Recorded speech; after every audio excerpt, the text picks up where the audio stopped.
Filipenses 1, 12 a 18, diz assim a palavra do Senhor. Quero ainda, irmãos, cientificar-vos de que as coisas que me aconteceram têm antes contribuído para o progresso do Evangelho, de maneira que as minhas cadeias em Cristo se tornaram conhecidas de toda a guarda pretoriana e de todos os demais. E a maioria dos irmãos, estimulados no Senhor por minhas algemas, ousam falar com mais desassombro a palavra de Deus. Alguns efetivamente proclamam a Cristo por inveja e porfia. Outros, porém, o fazem de boa vontade. Estes, por amor, sabendo que estou incumbido da defesa do Evangelho. Aqueles, contudo, pregam a Cristo por discórdia, insinceramente, julgando suscitar tribulação às minhas cadeias. Todavia, que me importa? Uma vez que Cristo de qualquer modo está sendo pregado, quer por pretexto, quer por verdade, também com isto me regozijo. Sim, sempre me regozijarei. Amém. Vamos orar mais uma vez? Pai querido, é grande privilégio que temos estudar a Tua Palavra, testemunhar do Teu nome e buscar, ó Deus, em Tua Palavra lições para as nossas vidas. Mas, ó Deus, é grande responsabilidade também, ó Deus, que temos ao sermos confrontados com a Tua Palavra. E ao estudar a Tua Palavra e levar a Tua Palavra, ó Deus, nós precisamos sim da ação do Senhor em nossas vidas. E é por isso que eu clamo a Ti, mais uma vez, que como o Senhor já tem nos falado, nesse culto, através dos cânticos, orações, leitura da palavra, o Senhor agora nos fale, ó Deus, através deste momento onde estudaremos a Tua Palavra. Que a Tua Palavra chegue ao nosso coração e que o Senhor, ó Deus, aplique a Tua Palavra, transformando as nossas vidas. Perdoa os nossos pecados e leva-nos, ó Deus, ao entendimento da Tua graça, conforme o Senhor, em nome de Jesus. Amém.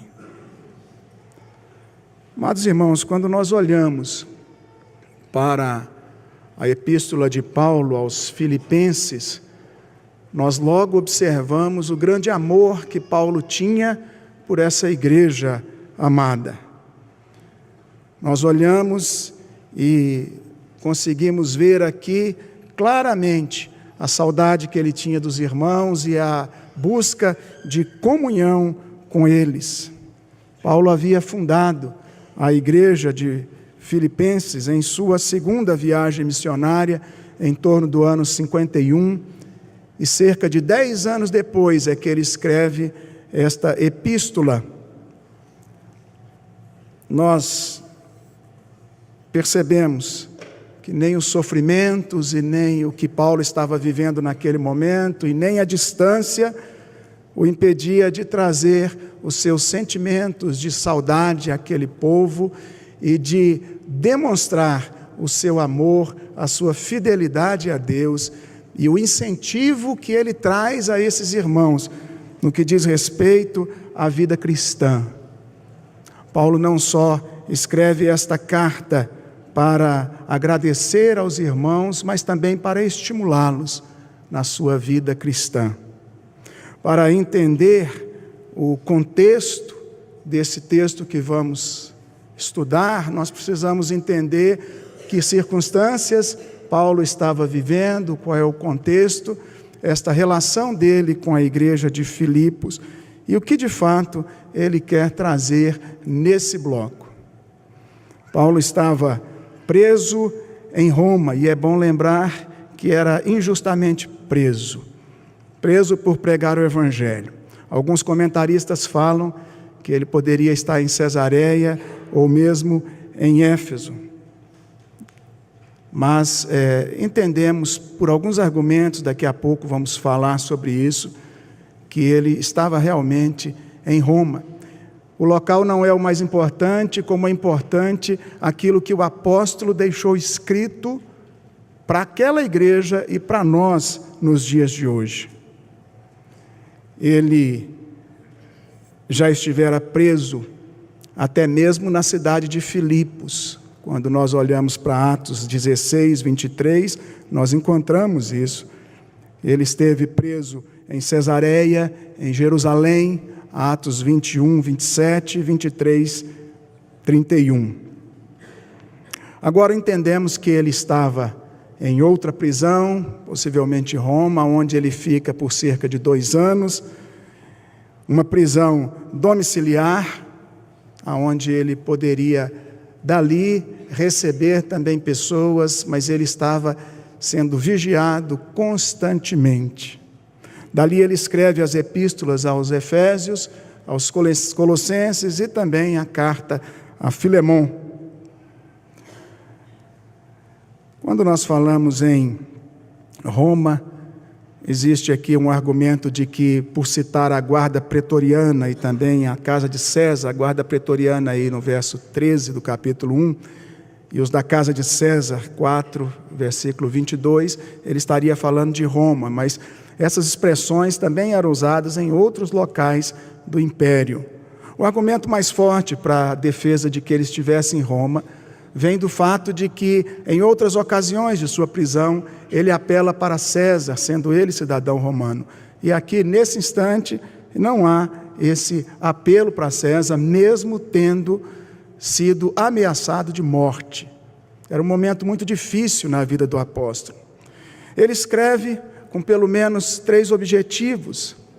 O primeiro deles, de agradecer a cooperação dos irmãos filipenses no seu ministério. Também ele escreve para alertá-los e para ensiná-los a respeito da sua comum vida cristã, no convívio uns com os outros, as dificuldades internas entre eles e até mesmo cuidado com falsos mestres. Mas, em terceiro lugar, Paulo escreve para estimular a igreja a olhar para os sofrimentos sob a ótica da proteção, da provisão e dos objetivos de Deus sobre a sua vida. É nesse ponto que eu gostaria de estudar com os irmãos nesta noite. Olhar para esse incentivo que Paulo levanta, que Paulo, inspirado pelo Espírito Santo de Deus, coloca à igreja de Filipos, para lidarem bem com o sofrimento e olharem sob a ótica do Senhor, buscando no sofrimento motivo de glorificação a Deus. Esse estímulo que Paulo recebeu diretamente de Deus ali na prisão, que o fazia continuar a sua vida cristã com perseverança e autenticidade. Paulo também passava esse estímulo aos seus irmãos. Uma vez encorajado por Deus, ele também estava encorajando aqueles irmãos a viverem de modo a glorificarem a Deus até mesmo diante dos sofrimentos e das agruras. Como discípulos de Cristo, irmãos, nós também precisamos não só viver sob o estímulo do Senhor, como também estimularmos uns aos outros. É esse o meu objetivo nessa noite, trazer a sua consciência, a sua memória, não apenas a realidade dos dias maus que vivemos e dos sofrimentos que você tem passado, e da presença de Deus em cada momento da sua vida e também nos sofrimentos, mas ainda mais do que isso, olhar para o sofrimento sobre a ótica de Cristo, tentando buscar nos sofrimentos entender e, no mínimo, aceitar como vontade do Senhor, provisão do Senhor e um objetivo claro de Deus, em cada instante das nossas vidas, até no sofrimento, de que o nome dele seja glorificado. É bom lembrar que, quando lemos esses versos 12 a 18, Paulo não se alegra com o sofrimento. É bom falar isso. Nós não pregamos de forma nenhuma a ideia do sarcasmo de que quanto mais sofrimento melhor. Nós não admitimos que a vida cristã deve ser vivida de uma forma de torturas e nem mesmo de automutilações, de algumas coisas em que você pudesse pressionar a Deus por causa do sofrimento, e quanto mais você sofresse, não é? E quanto mais você martiriza o corpo, a sua alma, então, vai se renovar. Não é esse o nosso pensamento. E Paulo também não entendia assim. Paulo não está agradecendo a Deus pelas suas dores, pelas suas algemas, mas Paulo está louvando a Deus pelos resultados de suas algemas. É importante olhar para o sofrimento sob a perspectiva de resultado. Aonde o sofrimento está te levando? Ou aonde Deus quer que o sofrimento te leve? Ao olhar para o sofrimento sobre esse prisma da presença e do propósito de Deus, Paulo era reanimado pelo Senhor. Paulo era confortado por Deus. Paulo era estimulado a prosseguir a vida cristã. E ainda mais, a estimular os seus irmãos. E você pode perguntar, mas como é que Paulo está estimulando os filipenses? Ele está mostrando claramente as evidências do avanço do Evangelho por causa da sua prisão e naquele momento em que ele estava preso. Olhe para o texto, por favor. Versículo 12. Paulo está dizendo: irmãos, eu quero certificar-vos de que as coisas que aconteceram têm antes contribuído para o progresso do Evangelho. Paulo aqui se foca no progresso do Evangelho. E Paulo diz: eu quero que vocês tenham absoluta certeza que Deus está usando esses sofrimentos para que o Evangelho cresça, para que o Evangelho avance. Paulo, em momento nenhum, ele está se vitimando. Paulo está procurando fazer com que os filipenses sejam guardados de rancor, de mágoa, de tristeza, de rebeldia no seu coração em relação aos seus próprios sofrimentos. Quando ele diz: eu quero que vocês saibam, eu quero cientificar-vos, eu quero deixar muito claro para vocês de que a mão de Deus está em cada detalhe da minha vida, de que a mão de Deus está usando esse momento de dor para que o Evangelho alcance a tantas pessoas.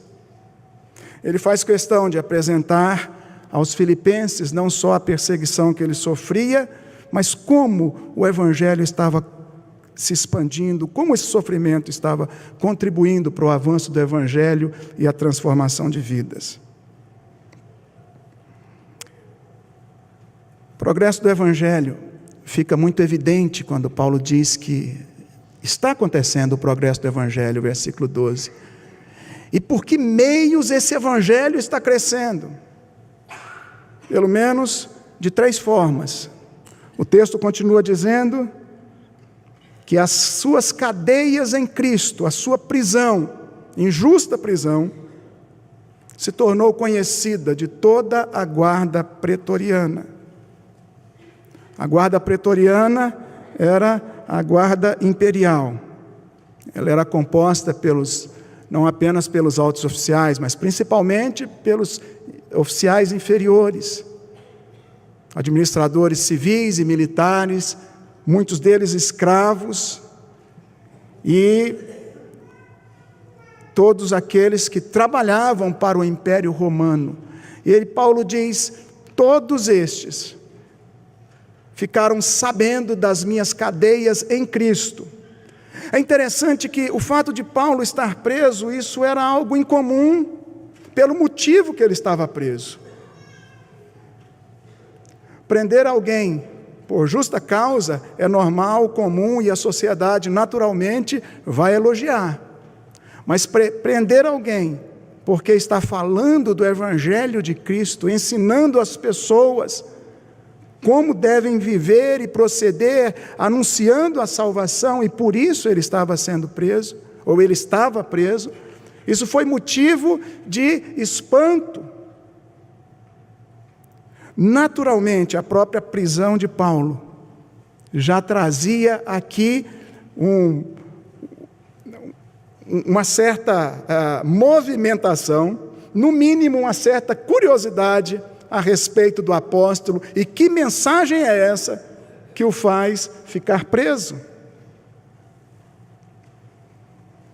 Ele diz também que não só a guarda pretoriana, mas também os demais, ou seja, todos os soldados e os encarregados que cuidavam do apóstolo e que se revezavam dia e noite cuidando dele, por 2 anos a fio, todos os que ficavam com Paulo, cumprindo o seu horário, acabavam ouvindo do apóstolo o evangelho, quem sabe por curiosidade, perguntando: o que é de fato que está acontecendo com você? Por que você está aqui trancado? Por que nós estamos te vigiando?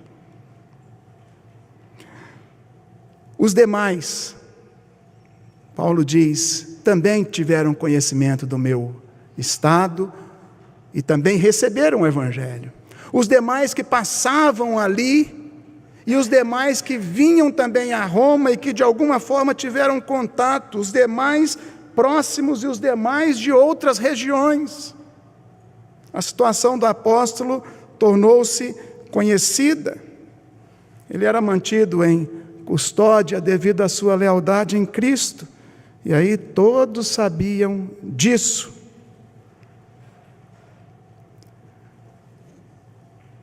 Segundo lugar, o evangelho ele avançou também, olhando para o versículo 14, que diz que a maioria dos irmãos, estimulados no Senhor por minhas algemas, prestem atenção nessa palavra, estimulados. O Paulo está dizendo que o seu sofrimento servia para o avanço do evangelho no sentido de que os seus irmãos, os crentes em Cristo Jesus, que quem sabe também passavam algum tipo de perseguição, ao verem o que Paulo estava passando, poderiam olhar e dizer: eu não estou passando nem 10%, nem 5%. Eu estou livre. Ele está preso e pregando e eu estou livre. E não estou muitas vezes fazendo o mínimo, a minha parte. Mas agora, olhando para o sofrimento do irmão Paulo, a maioria dos irmãos, o termo é maioria. Imagine, irmãos, a movimentação na igreja, que movimentação missionária aconteceu. Os irmãos viram o testemunho do apóstolo Paulo, a sua firmeza na fé, e passaram a pregar o evangelho com mais ousadia. Está dizendo que eles falaram com mais desassombro. A palavra aqui indica uma abundância de ousadia, intrepidez, um ânimo novo para os crentes. Eles estavam estimulados, a sua fé era reacendida, a sua vontade de pregar o evangelho. E com isso, o evangelho avançava. Terceiro motivo do progresso do evangelho é o que Paulo mostra, a formação de 2 grupos. E nós vemos aí no versículo 15, sobre esta pregação do evangelho, ele diz: 2 grupos se formaram. E Paulo tinha consciência disso. Ele diz: um grupo está tentando trazer mais tribulações e aflições sobre a minha vida. O outro grupo está entendendo o que é a pregação do evangelho e faz isso sinceramente. 2 grupos. Um grupo seria o grupo de apoio, um grupo que de fato entendeu o que a vida cristã estava fazendo da melhor maneira possível. Mas o outro grupo seria um grupo de facção. E Paulo diz: tanto um quanto o outro estão contribuindo aqui para o avanço do evangelho. Vamos entender esses 2 grupos rapidamente. Ele diz sobre esse primeiro grupo aí: alguns efetivamente proclamam a Cristo por inveja e porfia. Invejavam o quê? Muitos comentaristas entendem que alguns irmãos em Cristo invejavam o ministério do apóstolo, porque ele conseguiu, inclusive, pela graça de Deus, adentrar aos gentios e não ficava somente com os judeus. Entendiam também que a palavra do apóstolo Paulo também seguia avante, muitos entendiam, se agregavam, e a palavra dele muitas vezes era contra o próprio legalismo, aliás, sempre foi. A palavra do apóstolo Paulo era a salvação plena em Cristo Jesus, e uma vida cristã autêntica, e não uma vida de rituais, e não uma vida de aparências, como era defendido por muitos judeus, por muitos fariseus. E agora é como se por inveja e por porfia, por contenda, porfia, discórdia, contenda, talvez para dizer o legalismo não vai cair por terra, por motivos totalmente errados. O evangelho era pregado meio que por disputa. Um grupo que estava querendo sua autoglorificação, que estava olhando para Paulo e dizendo: quem é esse cara? O que ele está pensando?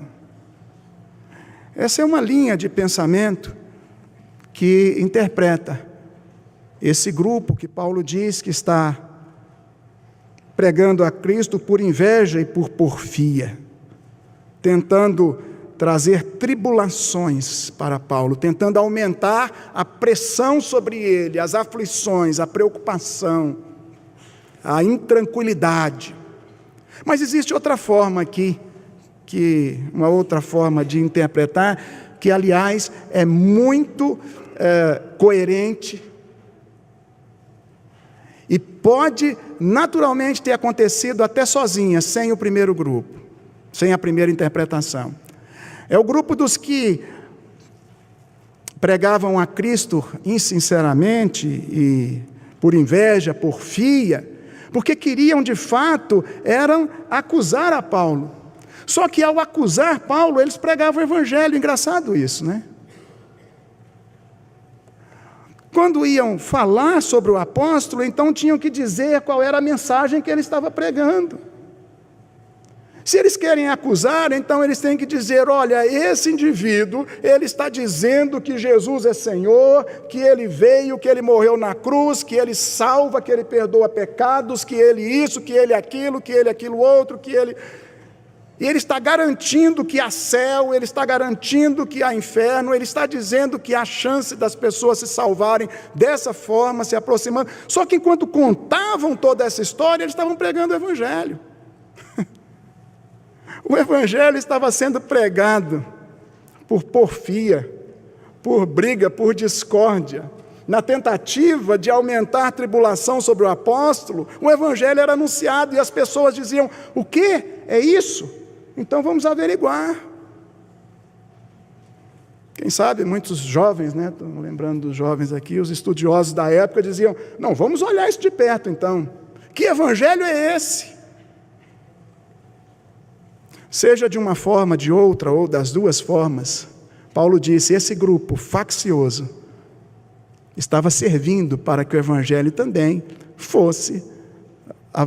crescesse, tivesse progressão. Agora, o outro grupo é o grupo que estava fazendo com amor, versículo 16. Sabendo que estou incumbido da defesa do evangelho, sabendo que Deus me separou para isso, sabendo que eu faço isso com sinceridade de coração, esse grupo também está aliado a mim, esse grupo sim, está pregando a mensagem real do evangelho. E aí o que é que Paulo vai fazer? Ele vai falar mal do grupo da facção e falar bem do grupo que está pregando com sinceridade? Não. Ele diz: Deus está usando uma coisa tanto quanto a outra, e ele diz: quer por pretexto, ou quer por verdade, eu estou alegre, eu me regozijo com isso, e sempre me regozijarei. Versículo 18. Ele estimula os filipenses para olharem para as circunstâncias com o objetivo da glória de Deus. E aí, irmãos, nós podemos concluir dizendo que o apóstolo, de fato, suportou as adversidades.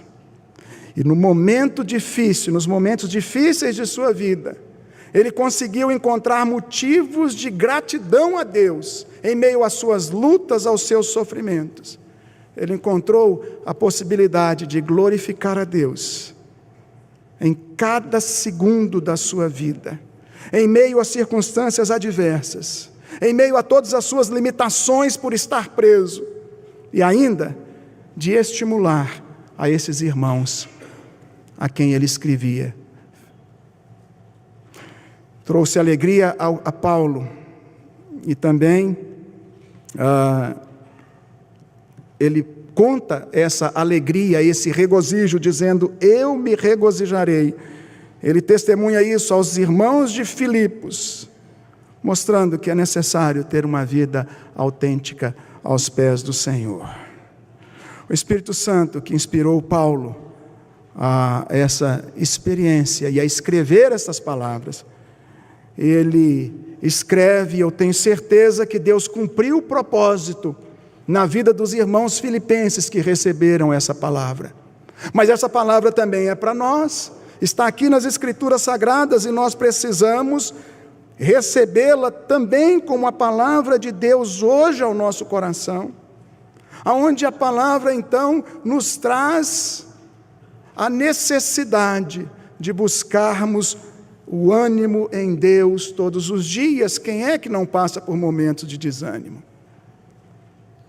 Também a palavra nos chama a olhar para cada momento da vida sob a perspectiva de Deus.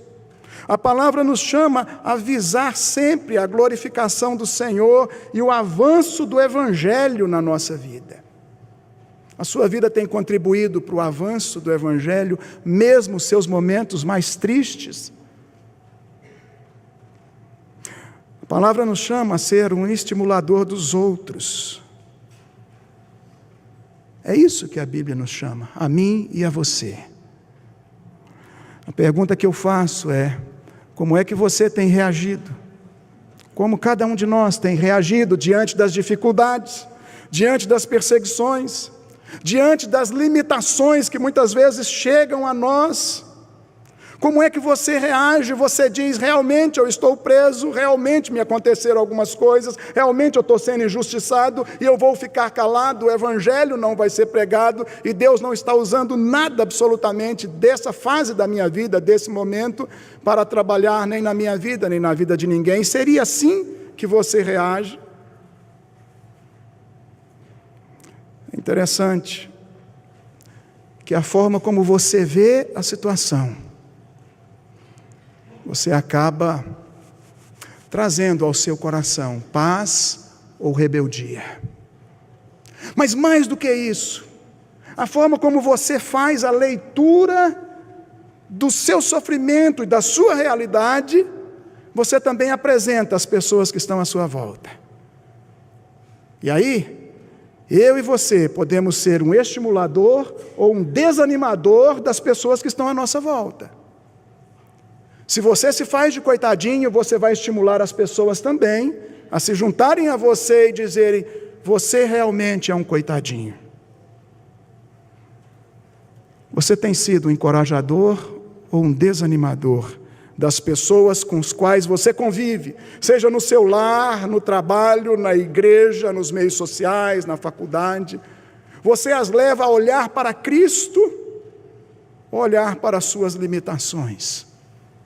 A olhar para o avanço do Evangelho ou olhar para o conforto pessoal? Você leva as pessoas à gratidão e glorificação a Deus ou à rebeldia?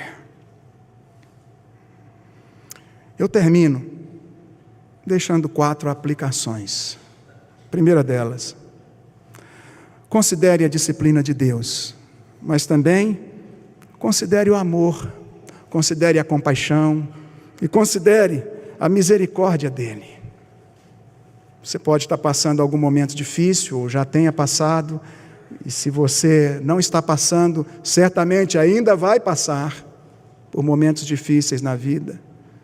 Em alguns momentos a gente pode perceber que Deus realmente está trabalhando conosco e nos disciplinando. Mas não se esqueça do amor e da misericórdia e da compaixão do Senhor. Fazem parte do caráter de Deus. E nessa disciplina dele existe amor. Precisamos ter cuidado para não ficar apontando aos outros e muitas vezes para nós mesmos, que todo pecado, que todo sofrimento teria uma correspondência direta ao nosso pecado. João 9, os 3 primeiros versos, Jesus se encontra com um cego de nascença e os seus discípulos perguntam: Senhor, quem foi que pecou para que ele nascesse cego? Ele ou seus pais? Deu alternativa A e B para Jesus. Jesus falou: nenhum dos dois. Nem ele, nem seus pais, mas foi para que nele se manifestem a glória de Deus. É interessante que a gente olhe para o sofrimento entendendo que nem sempre é um castigo ou disciplina de Deus, mas sempre terá um propósito, mesmo que seja disciplina, se isso for o caso. Olhe para o propósito, o que é que Deus quer falar e fazer na sua vida, enquanto te coloca nesta igreja, com determinadas lideranças, quando te coloca na família que você tem, no lar onde você habita. O que é que Deus quer fazer na sua vida quando te coloca naquele trabalho, naquela faculdade, naquele meio social? Veja em sua vida o cuidado de Deus e troque a murmuração por gratidão. Considere o amor de Deus. Segundo lugar, considere a presença e a providência de Deus que não vai te deixar. A presença de Deus na nossa vida faz diferença. Porque Isaías 64:4 diz que não há Deus, que nunca se ouviu falar de um Deus como o nosso, que trabalha para aquele que nele espera. Ele é o guarda de Israel, Salmo 121, que há poucos dias o reverendo Augusto pregou aqui sobre esse salmo. Ele é o guarda de Israel, ele é aquele que cuida de cada um de nós, que zela por nós, é aquele que nos leva nos braços. Nós não podemos esquecer dessa verdade. O Senhor é aquele que faz com que todas as coisas cooperem juntamente para o bem daqueles que o amam.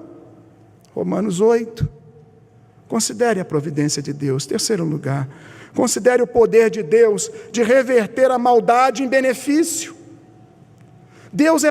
Ele pode fazer isso. Deus pode transformar o seu sofrimento em frutos. Deus pode trazer alívio em meio às suas dores, mas muito mais do que isso, Deus pode trazer frutos. Lembre-se de José.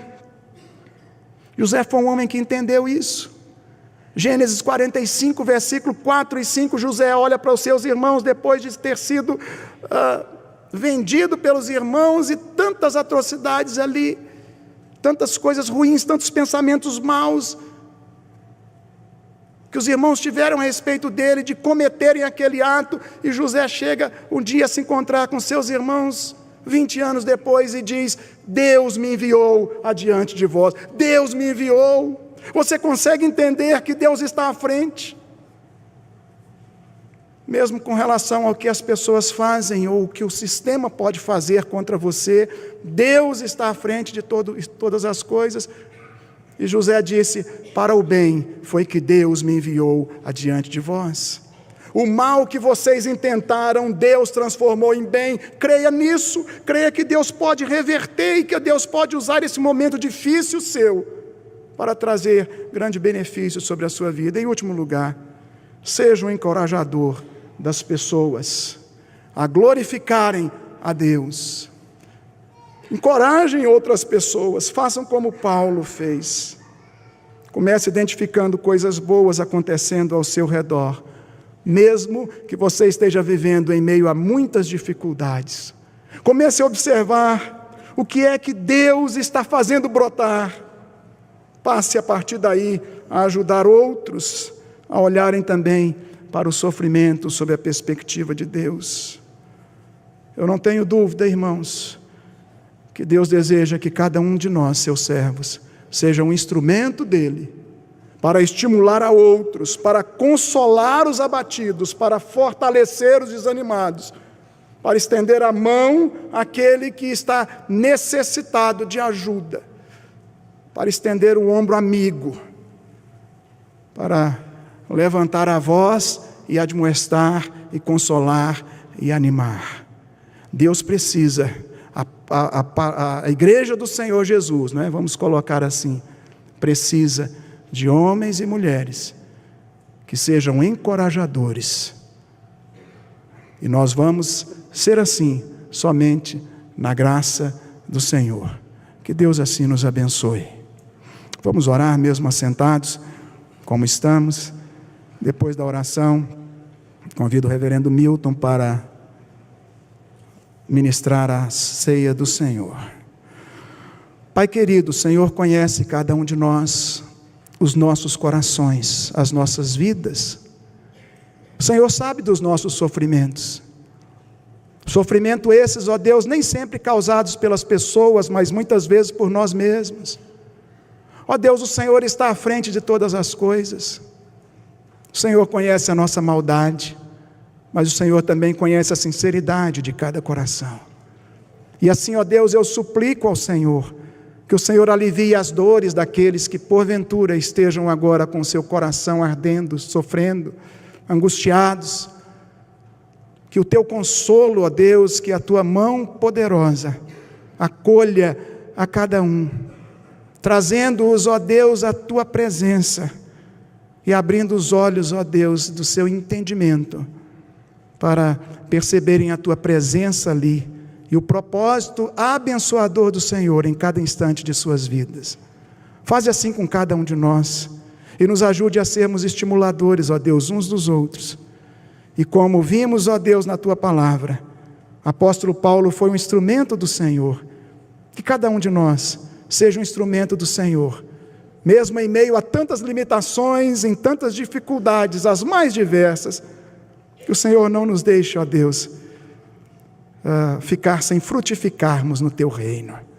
Faze com que o progresso do Evangelho seja o alvo maior e a glorificação do nome do Senhor, muito mais do que o alívio das nossas dores, muito mais do que a eliminação dos nossos sofrimentos. Que a glória do Senhor seja o nosso alvo maior. Perdoa os nossos pecados, em nome de Jesus. Amém, Senhor.